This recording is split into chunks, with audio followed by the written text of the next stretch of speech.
This is Ethan, and today I'm going to be helping him improve chapter 1 of his fantasy novel. I think the danger with this particular beginning to the story is... On this coaching call, you'll see me teach Ethan how to better convey his magic system, establish compelling characters, and introduce key details about his world, all while hooking readers and getting them invested in his story. For me, this is where the chapter is becoming really interesting. I also dive deep into some nuanced structure, dialogue, and formatting advice you probably haven't heard before. Oh, I like the thought process of it, using paragraph breaks as an... Over my career as a fantasy author, I've spent so many hours writing and rewriting my first chapters, and over the past 12 months, I've edited a lot of different fantasy novels for other writers as well. So if you're working on your own book right now, you'll get a ton of actionable insights from this video. That's fun. Okay. And if Ethan looks familiar, it's because he recently won a contest where 116 writers sent me their magic system ideas, and I picked him as my favorite entry. And this actually encouraged him to take his writing more seriously. This book would not be anywhere near as far along as it is if I hadn't participated in that contest. Ah, that's great to hear. So let's get into the call. Where would you sort of say your writing's at the moment? I had a brief look through your sample, but I think on this call, we'll actually probably read through that first chapter and I'll share some feedback as we go through that process. Okay. But Sure. do you have any specific questions or main things that you're wanting to get out of this call? I do have some specific questions, but I'd rather have you have an initial impression before I ask them. There are a couple specific moments that I'm thinking about changing, and I'm going to see what your reaction is first, but I'm fairly confident that the change is a good idea, just to better establish tone. All right, then. Well, we can probably start reading through this first chapter then. First thing that comes out to mind is like the formatting here just needs to be fixed. So the formatting that I always use is Shortening manuscript format. This is the kind of format that like a publisher would expect if you send it to them. And I find it useful to write in it as well, just because it's a lot cleaner and easier to read. Just to show you really quickly how to get close to that. Basically, what you're wanting to be doing is... just set up double space and... Yeah, line and paragraph spacing, double. You've already got this in Times New Roman, which is fine. And then the ruler will bring our paragraphs in to a slight indent. Okay. Yeah, perfect. And then that's pretty much it. Okay, right, so... it does look more manuscript shaped already. Yes, exactly. The other thing that I'm seeing here as well is looks like you're double spacing after the periods. He does actually talk about this in the manuscript formatting a little bit. This usually comes from like back when things were written on typewriters, it was quite conventional to do the double space. These days, you can kind of do either double space or single space. Personally, I prefer doing single space just because when I am self-publishing a book, like that final manuscript is going to be single spaced anyway. So I like this as an opening sentence. I think it's kind of doing good foreshadowing for your heartbeat magic system, the fact that you're like literally starting with the word heart. I didn't know if that was intentional or not. It was somewhat intentional. Cool. Yeah, I think it's effective. I'd maybe change this around a little bit and say, I always find it useful to give very specific advice on that first sentence because it is pretty critical. But yeah, I'll keep most of my feedback to some of the bigger points. Okay, cool. So we're getting some good grounding. He's an apprentice for the master scribe. That makes a lot of sense. I'd maybe change crew to friends. Okay. I feel like crew makes me think that he's part of like this gang or like a thieving group for some reason. Maybe because I was just rereading Mistborn the other day and they talk about the crew in that. Could be decent at this point to give us a really quick snapshot, really quick description of what exactly the town looks like. Nothing massive, but just something to ground us in the scene a little bit here. Okay, that makes sense. That's still like, that's somewhat ephemeral in my head too at this point, but that would be a good note to like go ahead and put that in there. Just say like add a description of town. Yeah, I'll put something here. It seems strange to associate like a particular scent with his friends. Can you talk me through like, does this have something to do with the magic system or is this more just like a general description thing? No, so this is something that like I was in a little bit of a different place when I wrote this first scene. I've changed up my lifestyle since then, and I've thought about maybe taking this part out or not, but they're smoking weed. So you can that makes sense. Yeah, well, I would probably have, then this works. And I assume that will come, okay, so you've got the pipe. Yeah, okay, that makes sense. Cool. Yeah, good sense of sort of goals, relationships to different people in the group, like that. That's cool. The names are also like definitely very placeholder at this point. Yeah, that's totally fine. I think the names are working at the moment, to be honest. I don't have any criticisms towards that.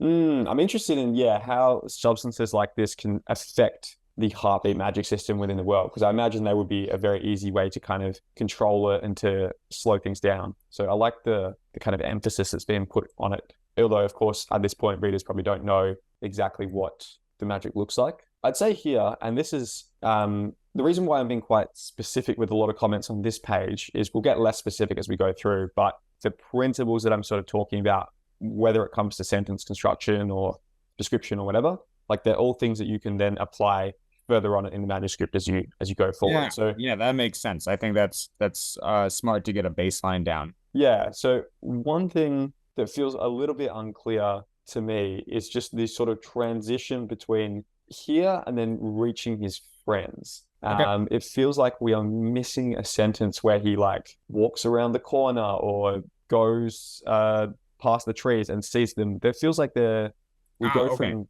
something that is quite like a scene that is quite open, where he's on the crest of the hill on the north side of town. Presumably he can kind of see everything, but he can't see his friends yet. Okay. But then he sort of smells their scent, and then he turns to the left, runs on the ridge of hills, weaving between trees. Yeah, so maybe it's as simple as just saying like, he don't use stumbled because you already used it up here, but you could say something like, right. He stumbled into a clearing where a small group of something that just gradually transitions us into in that way. That makes sense. Although as I read through this, I'm like, it's not the worst thing possible. Another point here to carry on through the rest of the manuscript is dialogue formatting. So Shortening does talk about this a bit more in his template over here, but what's important here is that whenever you have dialogue, you usually don't want to have like a massive paragraph right after. You could want to format it as something like this. Basically, the idea here is that dialogue usually kind of like stands on its own line. So it's fine to have a sentence.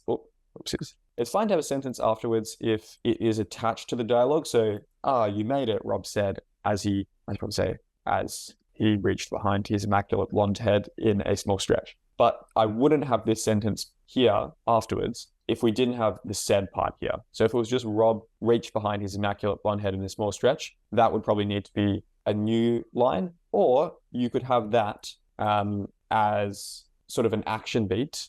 Okay. Like this, Rob reached behind his immaculate blonde head in a small stretch. You made it. So that works in that way too, but I would probably keep it as this. What is so I remember hearing at one point that dialogue should at least usually, if not always, start a new paragraph. Do you subscribe to that, or? Yes, absolutely. It's all about clarity, right? And I think one thing that dialogue does quite well is it introduces a lot more white space onto your page too. And that can actually be something that is quite appealing to readers. If readers are jumping into your first page of your book and it's just a massive dense wall of text, it's quite intimidating. Whereas one of the nice functions that dialogue does is if you're having, 5 words of dialogue, 6 words of dialogue, these little short bites, it makes a page feel a lot easier to read through. And literally when you think about what a page turning novel is, if you think about page turning as the rate at which someone is turning the pages, the less words that you have on a page, the faster they're actually going to go through that process, right? So if you have a really dense page with not many different paragraph spaces, not much dialogue on it, you might end up with 300, 350 words on it in a standard manuscript page. If you have that same page, but you're a bit more generous with the paragraph spacing, so, maybe you space out something like this or whatever, and you have more dialogue on it as well, you might end up only having 200 words on that page. And that means that readers are actually going to finish that page, 33% faster or whatever it is. And they're going to literally be turning the pages much faster than another book. In the context of what we're writing with fantasy, it doesn't need to be like relentlessly fast-paced in the way that a thriller maybe needs to be. I don't think you need to go to that same level, and readers might find it a bit off-putting if you actually are progressing, that quickly, because people usually come to fantasy, they're wanting to soak into a bit of a deeper world and they're wanting that more immersion. But it is just something to think about, particularly with your opening chapter, because your opening chapter is establishing readers' expectations for how difficult your book will be to read. And if readers open your book up and the very first thing they see is massive block of text, there's going to be part of them that thinks, that looks like a lot of effort to read. That feels like a chore. So I know that feeling. yeah, I can picture what you're talking about. Yeah. yeah. So it's surprising how simple, just a few extra paragraph spaces can kind of make things. Okay. My principle with paragraph spacing is whenever there's a new idea, I put a new paragraph in. Whenever there's a bit of a transition, I put a new paragraph in.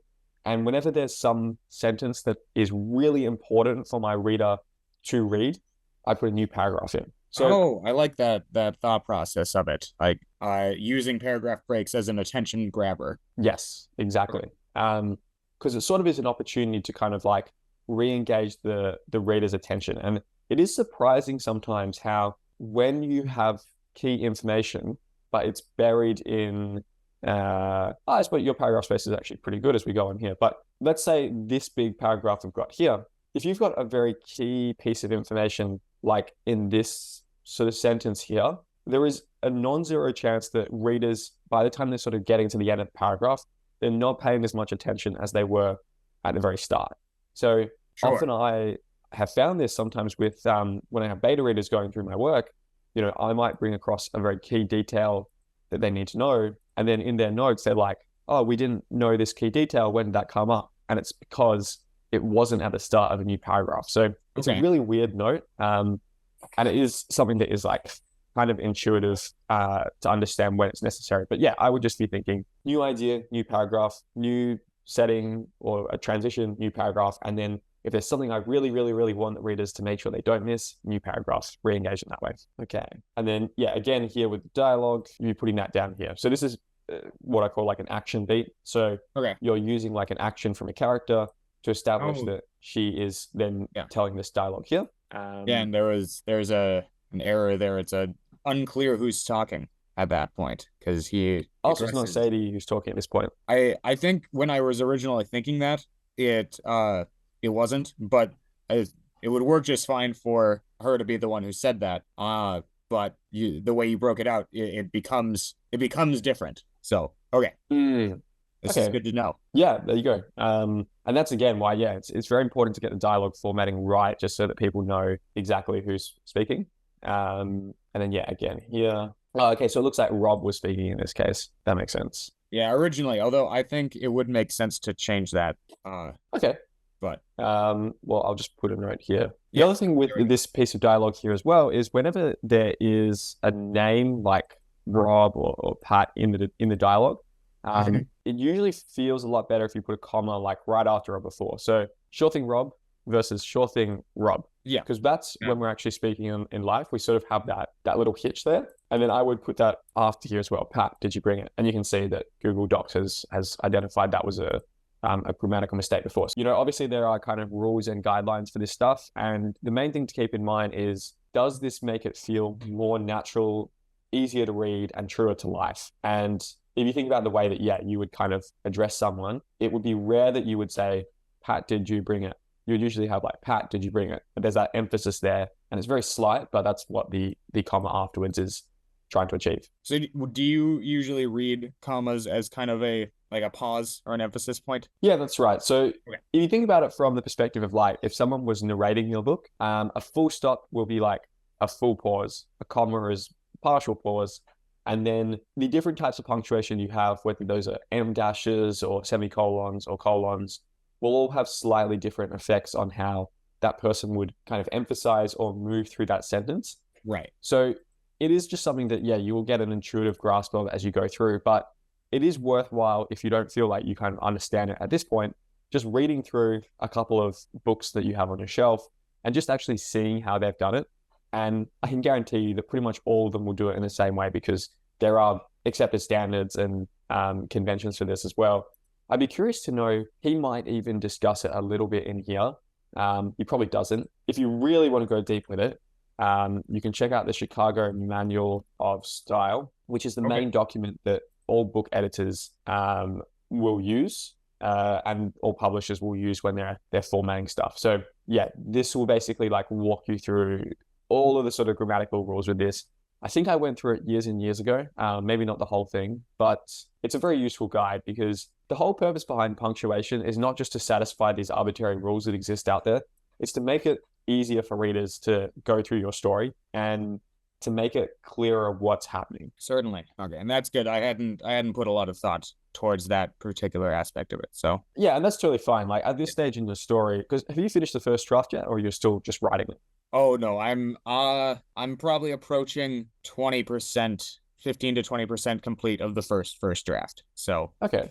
this is still very bare bones, but I've set myself the goal of March 1st for a complete first draft, and then next or Christmas of 24 for a third draft complete. So awesome. That might not still be publishable at that phase, but that will be, this has gone through a full iteration of existing, editing for clarity and story, and editing for word choice. Yeah, totally makes sense. Well, in that case, I wouldn't be stressing too much about going back and, fixing everything up into the point that you've written so far. Definitely after this call, go back through, all the things I'm showing here and those in. But might as well. I'd be thinking more like as you then progress with the rest of the writing, then just carry it through and then come back. And I've also run into a situation where like I'm finding myself to be much more in the Gardner school of writing, where I set myself a very loose outline, and it was really unsatisfying as an outline, but I just kind of started hacking away at putting words on the page. And as I've been doing that, associations have just kind of sprung up that I can, that I'll say like, oh, okay, that's actually interesting. I would like to play with that conversation more or explore that idea. And then going back into the front of the book and inserting a little bit of that. Yeah, for sure. And especially as you come back in the edit, you'll probably find a lot more things that you can bring back in to foreshadow earlier and that sort of thing. So that makes total sense. Oh, that was a question. I just noticed it on the page. I was having trouble trying to come up with ways to have coughing in the writing. What is Sure. Do you have a preferred way of expressing coughing that isn't just because I thought about a cutoff and then saying like he coughed, or like right there in one of the middle paragraphs it just drops it or with a dash and says ack, and I'm not super sold on that, but it was a problem that I was trying to solve. Yeah, good question. I love that. That's the kind of things I'm interested in talking about, those sort of niche things that are specific here. So nothing wrong with just saying Patrick coughed. Now, with stuff like this, it can get repetitive, of course, if I keep saying Patrick coughed, etc. So you do want to potentially vary it up. What I find, though, is that there are different phrases that have a allowable frequency of repetition. So a phrase that's something like Patrick leaped maladroitly over something is not a phrase that has a very good degree of repetition. I like that example. Because it's a word that really stands out. And the reason why I know this one so well is because Sanderson uses it a couple of times in one of his books. I remember hearing that be like called out specifically in like one of his talks that he gave. Maybe it was a stream. Yes. And it's sort of become a meme because of that, right? Because it's such it's a word that is so uncommon and jarring that it really grabs your attention. And it means that you only have this tiny little usage of it before it becomes exhaustive. With something like coughing, I would say that is on the opposite spectrum of the sort of allowable frequency of repetition. It's a phrase that feels like you can kind of read it and then it just feels similar to like the word said, right? Patrick said. You can say that as many times as you want in your story. Never going to be an issue. Readers are trained to just skip over the said. It will never feel repetitive or anything. I don't know if it would be this deep, but I could even see the repetition of seeing that word kind of having that that effect that like you know when you have like an annoying cough and it just won't go away. Yes. I don't know if that would work, but I could see that being kind of a low impact effect. Yeah, for sure. Yeah, I mean, all these things, experiment with it, right? And that's not a bad thought process behind. I think that you can really get away with a lot with your writing as long as you approach everything with intention, right? So if you just were accidentally putting Patrick coughed in every 100 words or so, it would probably feel bad. But if you start to approach it with intention and you're like, actually, this is kind of the goal I'm wanting to create here, then it will probably feel a lot better. But I think my my gut instinct is probably like, you're going to be wanting to use synonyms for coughed, right? So Patrick wheezed, or maybe think about the other things that happen when you are coughing. So he feels like kind of this racking pressure in his chest, or his like eyes are watering. Yeah. Going into like the secondary characteristics of coughing. Absolutely, yeah. And this is a really good principle in general when something that they talk about quite a bit in the Emotion Thesaurus, which is an extremely good book. That's fun. Okay. Yeah. Have you heard of this book before, or is this? No, this is no way. This is so good. So I've actually ended up buying this for a couple of my clients because it basically walks you through all these different emotions that people experience. And for each emotion, it shows you like, what does it feel like in the body? What things does it usually lead to? What are kind of like parallel or similar emotions to it, and that sort of thing. So I'll see if I can get up a PDF real quickly. Actually, on here, I should be able to give a little sample. So very well worth going through. I should probably get a hard copy for myself because I've got an ebook. But yeah, basically for each emotion, they go through physical signals for how our body reacts when we experience an emotion, mental responses, so common thoughts that come up when an emotion arises, and then internal sensations. And what's really powerful about thinking this way of your story is that you want to avoid, just blatantly saying like, Patrick felt angry or something like that. Yeah. But if you describe the things that are around anger, the things that arise within your body as a result of anger, then you can make readers very clearly understand how Patrick is feeling. So you might describe like the clenching of the fists, the sensation of, his pulse like pounding in his ears, or how his body is shaking. Maybe there's like sweat or something like that. So this could be quite a useful thing to go through.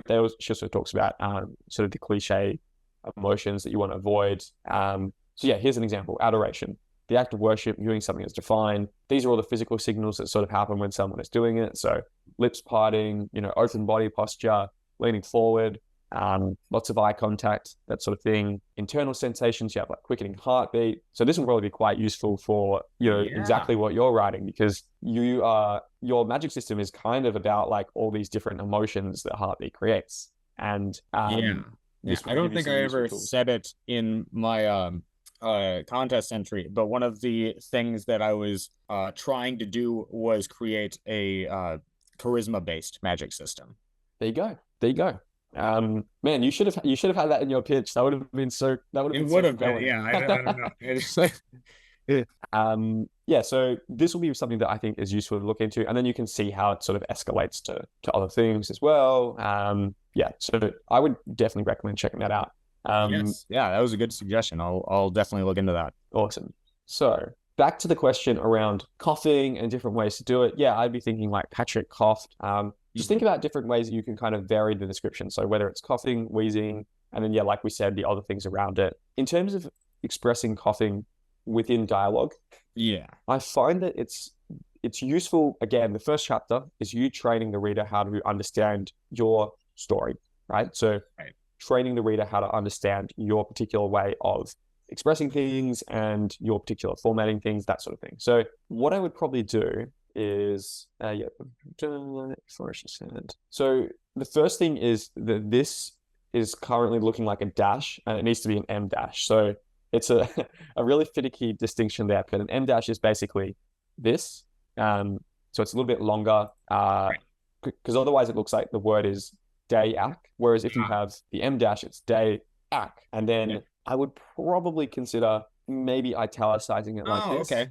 And then probably because it's the very first time that you do this, then you would maybe say like how first day ac, like a coughing fit. I don't know about enveloped. I don't like that as I read it, but basically you would have the phrase here and then immediately explain to readers what that means. And then you can maybe have him like wiping the tears from his eyes, like massaging his throat, whatever, and then being like, good start so far. Oh, I like this. This is cool. This is like a cool detail here. Good. I feel like often in fantasy, we start our characters as these kind of like generic medieval occupations, like a scribe or a blacksmith's apprentice or whatever. But then there's very rarely like that many details about what that's like. And it is worthwhile remembering that this is like the person's whole life, up until this point. So of course they would discuss it in these ways. And I really like how you are having this interaction around it. It makes it feel like it's not just a placeholder that exists, until the story goes on. Okay, good. Yeah, I was trying to. I was thinking about setting up relationships and histories within this chapter. So I'm glad that that's coming across. Now, if you're a fantasy writer wanting me to personally help you improve your storytelling like I'm doing here with Ethan, then you should check out my 6-week fantasy outlining bootcamp. Inside the 6-week group coaching program, you'll learn the story structure, world building, and character design principles I've used to publish 3 fantasy novels and a video game. You'll also join me in a series of live coaching calls where I'll personally help you develop your own outline and elevate your storytelling in the process. And along the way, you'll join a small group of like-minded fantasy writers sharing feedback and accountability as you craft your stories together. At the time of recording this video, I'm actually running the very first cohort of this bootcamp. We've only just started, but the writers inside the program have seen so much growth with their storytelling and they've been absolutely loving it. The sense of community within this group is already really strong, and the other day some of the writers were organizing to do extra calls just amongst themselves to give each other more feedback and more accountability as they work on crafting their outlines. So if you'd like to apply for the next cohort of the bootcamp, go to jedherne.com/outline and hopefully we can work together soon. A little tricky piece to sort of format how you have interjections within dialogue. First of all, you'd probably have the comma there, or and maybe an ellipses. There we go. Okay, something like that. And then I'm not sure if stammered is the word I would have here. I would probably have something like swallowed. No, nothing like that. Just because that stammered works. to me, stammered to me suggests like repetition, like something like that. It's not that prolonged. It's just a break in the phrasing. Exactly. I like the suggestion that we are in changing times. Maybe things are industrializing a bit more. Is that a potential source of conflict later in the story, or yes, most certainly. Fantastic. That was one thing I had set up this idea because I thought it was an underutilized time period where the printing press is getting popularized. And then I came across a historian on a podcast who commented that if we want to understand some of the dynamics that are going on in the modern era, one of the areas to look to is the proliferation of the printing press and this massive increase in communication ability between people. Interesting. Can you flick that podcast through? I'd love to listen to it at some point. Sure. Yeah, I am pretty sure I remember who it was. That I'll look it up and email it to you. Thanks. And I've actually heard that same phrase or like same concept coming up in other places recently. So I think this is getting into the conversation. So if I time myself well, I can be part of the conversation, which would be really cool. Yeah, for sure. It reminds me a little bit of the Age of Madness trilogy by Joe Abercrombie. Have you read that? I haven't read that one, but I'm familiar. Yeah. Yeah, it's so good. I think it was probably the best thing I read last year. Okay. And he does a similar thing where he very much shows a medieval world transitioning into a more industrial one. Cannons are beginning to become a thing, guns beginning to become a thing. It is sort of like set in this sort of French Revolution setting almost, where you have these revolutions and these uprisings, and they largely come because of the result of technological progress. So that could be something that's worthwhile maybe looking into. It's also just a great series, and Abercrombie is one of my favorite authors. So most certainly. Yeah, one of the fun facts that I had heard, I don't want to spend too much time on this, but I thought you'd enjoy, with the proliferation of the printing press, everyone talks about how the Bible was the book that got printed the most, but there was also clickbait trash that started getting printed all over the place, including a book it was printed in Germany, so I don't know what the title was exactly, but it was basically How to Identify a Witch. And this book fueled this massive wave of witch trials and witch burnings. No way. Yeah. There was like the concept of witch was a thing before it, but it like massively increased the social upheaval around witches. So it's like medieval Twitter being like starting this conspiracy theory. Yeah. See, this is what I mean. Is like this is literally what we're dealing with right now. That's so funny. Yeah, I've definitely got to check that out. It is hilarious how nothing really changes. We just repeat the same patterns over and over again. The more things change, the more they stay the same. Absolutely. Okay, so continue on with this. I like this banter here. This is cool. Good. Yeah, I was trying to like kind of express that like this is a new concept to most people. Like it's not it's an established subculture, but it's not well known at this point in the story. Yes, that makes sense. Okay, this section you're coming up to was one that I thought was fun when I was writing it. I'm not sure how well it's gonna play with trying to have him do like really extreme accents. I think it can work. I think with dialect, it's something that's best used sparingly. Someone who actually does it quite well is J.K. Rowling, particularly in the first Harry Potter book. Okay.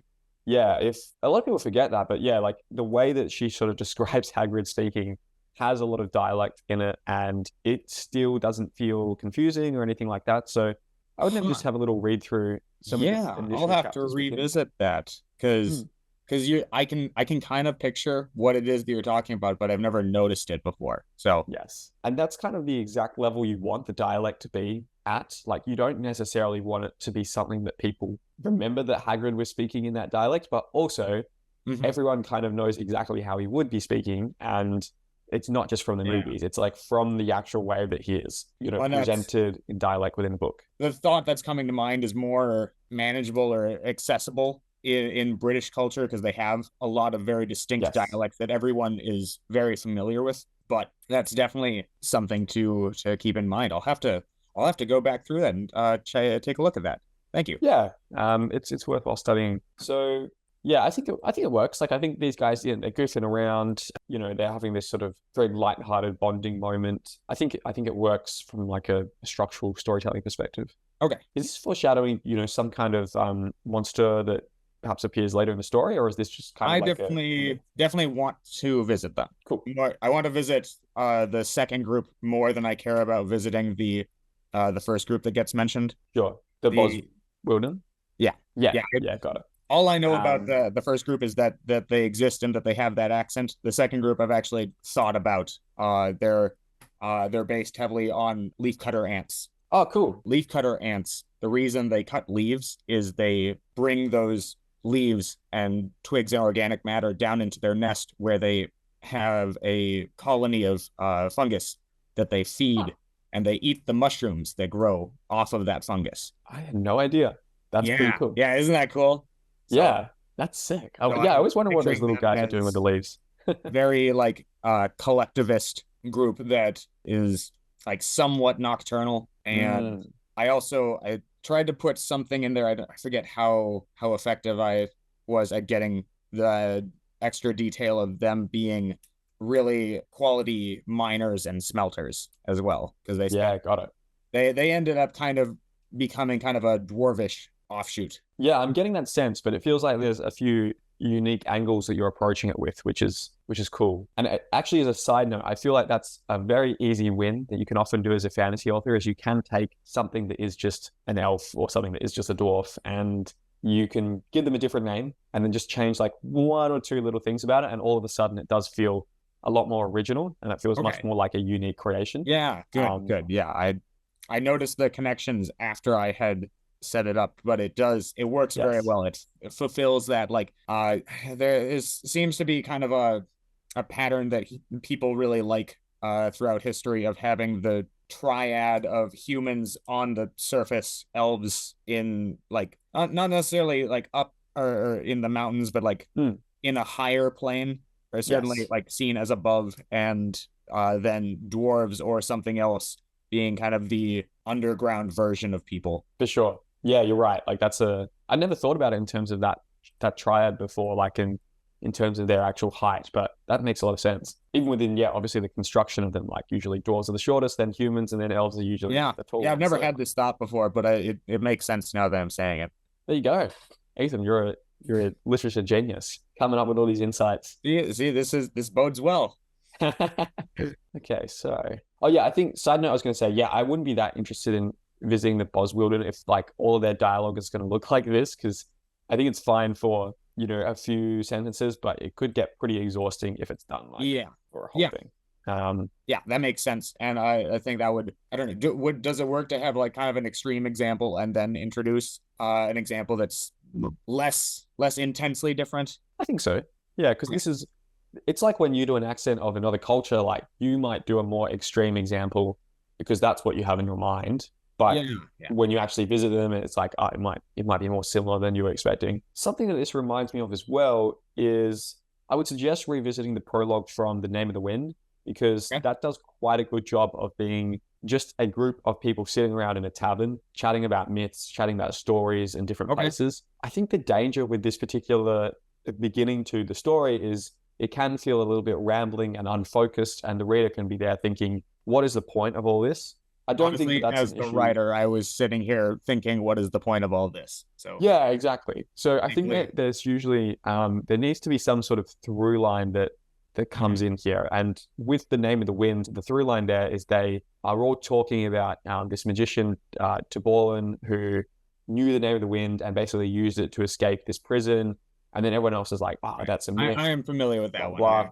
Yeah, I've read that one. So okay, fantastic. So you get a real good sense of like, there is a through line. All of this discussion, it might be around all these different topics, but there is one thing that we're driving towards here ultimately.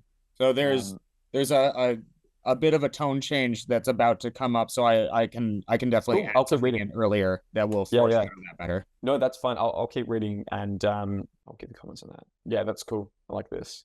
Nice.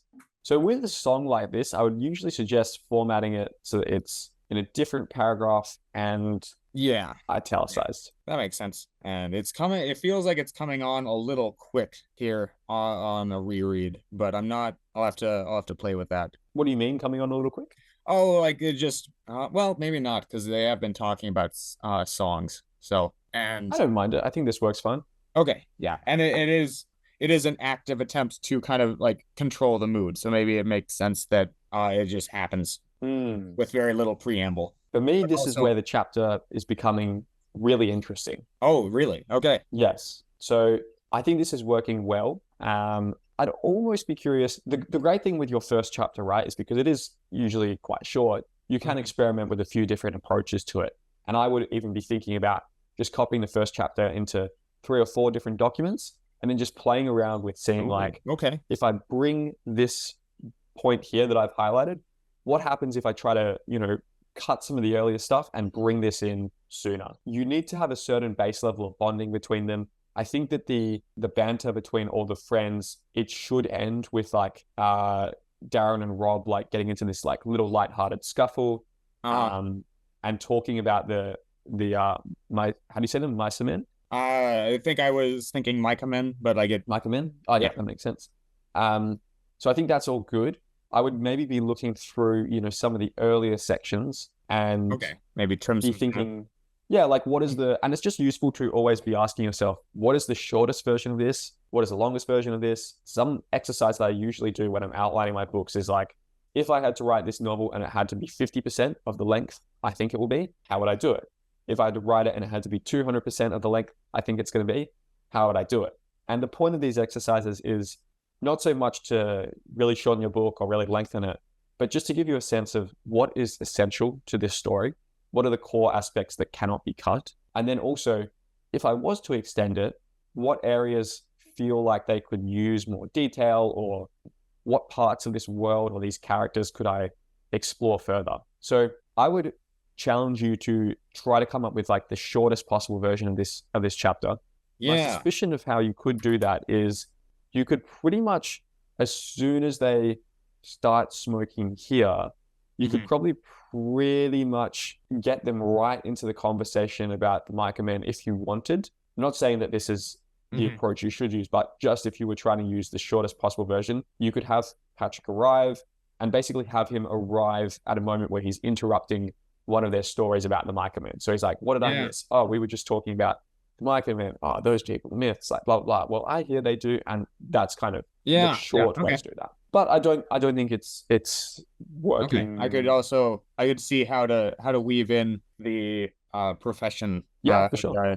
The introduction of the scribe shop and the journals into that. Have an article that had popped up recently. There you go. That's a great example. It's just all about experimenting and just seeing which approach kind of looks better. And, with the first chapter, it's one of the few times where you can try really radically different approaches without worrying about too much about how it's going to, have a knock-on impact on the story. So I'd be Sure. thinking about, get, 3 different documents up, try 3 different chapter links here, and then maybe even print them out, like show them to different people and just see what their reactions are like, and if they gravitate more towards the shorter one, or if they feel like the character depth is important. Because I also do want to make sure that I'm not removing that sort of camaraderie and that banter and the friendship between the group here, because I sense that is quite important at this stage in the story. I'm not sure what exactly happens to all these people, but I think that having bonding with them is critical at this stage. Yeah, so really liking this. This looks like a place where a paragraph break would probably be warranted. Maybe right Patrick watched, or I think describing his eyes being wide makes me think that he perhaps hasn't seen this before. At this point in the story, has he witnessed this magic already? So I had originally set it up to be like it's usually in this town, it's considered like a pretty sacred spiritual practice. And so doing it in this casual environment is the thing that's shocking him. And since writing this, I came up with I had put church in just as like a placeholder for spiritual or religious practice, and I have kind of solidified what it is that they're practicing in that a little better. So for sure. I'll go back and I don't know, I called it like a drum sync or a synchronization. I want to work on my terminology with this because like the one term that I think about this the most is I used the term to describe people trying to control other people's heartbeats into influencing them. I used the term beat washing, which like is a play off of brainwashing, and I'm not satisfied with that. It feels clunky and esoteric, and it doesn't make me happy to say, yes, I came up with this concept called beat washing. Yeah, that makes a lot of sense. I've thought a little bit about other options. Nothing's really jumped out. One of the more promising aspects or that I was able to think of is that I haven't gotten into it a whole lot in this chapter yet, but the landscape is there was a group that came from another place into this area fairly recently. They are the Sunlanders, and they brought this heartbeat philosophy of it can be used to get everyone to work together really well. And they arrived and started interacting with the Lakelanders, who are much more individualistic and focused on negotiating heartbeats between people. And then this idea of beat washing, or whatever it ends up being called, is kind of this new amalgamation that comes out of the two philosophies mixing of setting up trying to influence a whole group instead of just a single person. Yeah, I see. Okay, that's useful context to know. I think, I like the idea of it feeling a little strange to summon this magic outside of a religious setting. I think, that maybe needs to come clarify that clearer. More. Yeah, I think so. Especially because you've got their reaction afterward where Rob's like, I don't think we should have done that. That sort of thing. Although, mind you, this kind of gets to it here a bit as well. So if we scoot down a page or two, the tone change that I was mentioning is while they're on the hill, they get attacked by some I call them Outlanders, barbarian, woodsmen, whatever you want to, like wild men, maybe. Sure. And I had the leader. He shows up. They subdue the group because the group of village people they're all inebriated at this point, and so it's not that hard. And the reason they're there is because Teppel, on his way into town, had sold something to him, and he's under the impression that it was a manipulated sale, that used the beat washing magic to do that.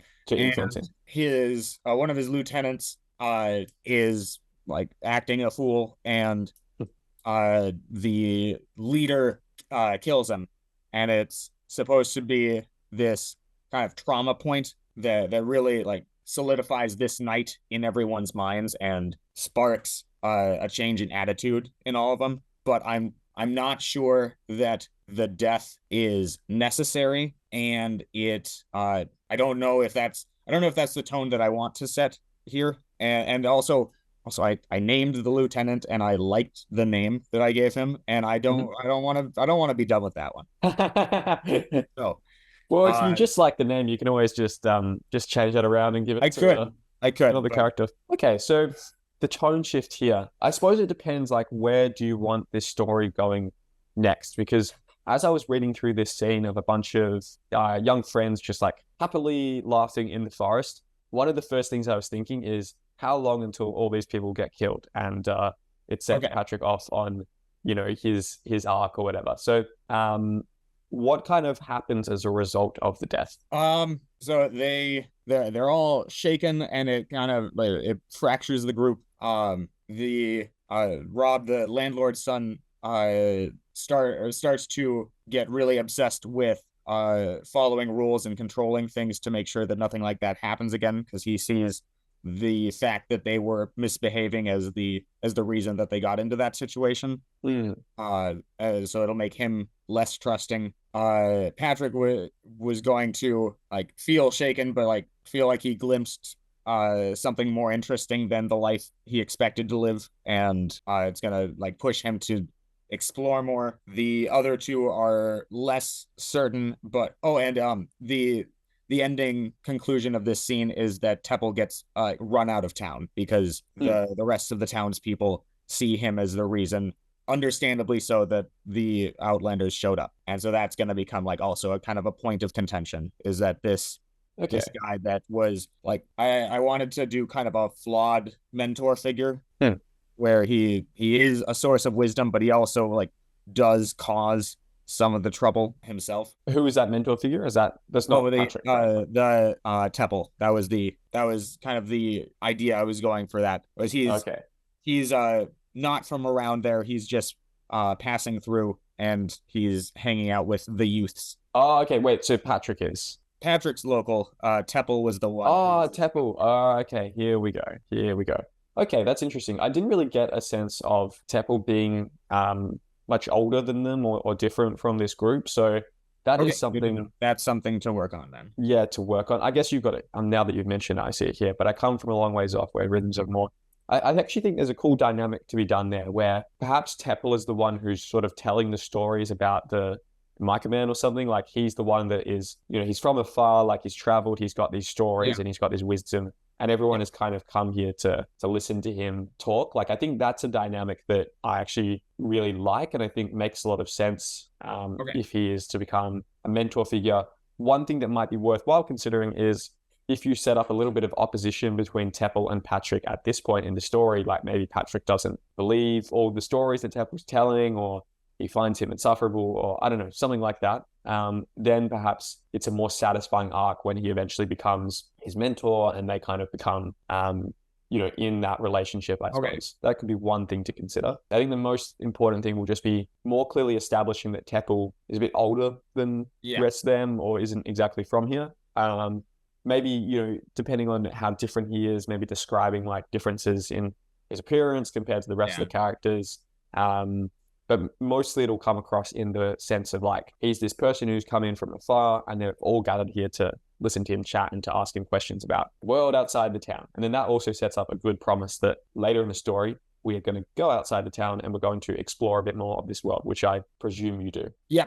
This is the starting area. Very Pallet Town-esque. Get those running shoes. It might, like, I think this initial volume, I was planning on doing something kind of shaped like The Hobbit and the Lord of the Rings, where there's first I just want a book that is a book, and to be able to say like, okay, I have completed this, and then try to tackle the more intense project, and then do like some maybe it'll be a trilogy, maybe it'll expand, or maybe not, we'll see. But so this one is going to be kind of a lower stakes. We're just setting up the world and playing around with it. Fantastic. That's a great approach. I think I've often recommended this to writers before, trying to do something that's a bit self-contained, maybe one point of view character, something that is a little bit more achievable in scope when you're starting out, and then that gives you the confidence to build from there. And for me personally, you know, first book I released was quite small in scope. It was only 20,000 words. Second book, 80,000 words, one point of view character.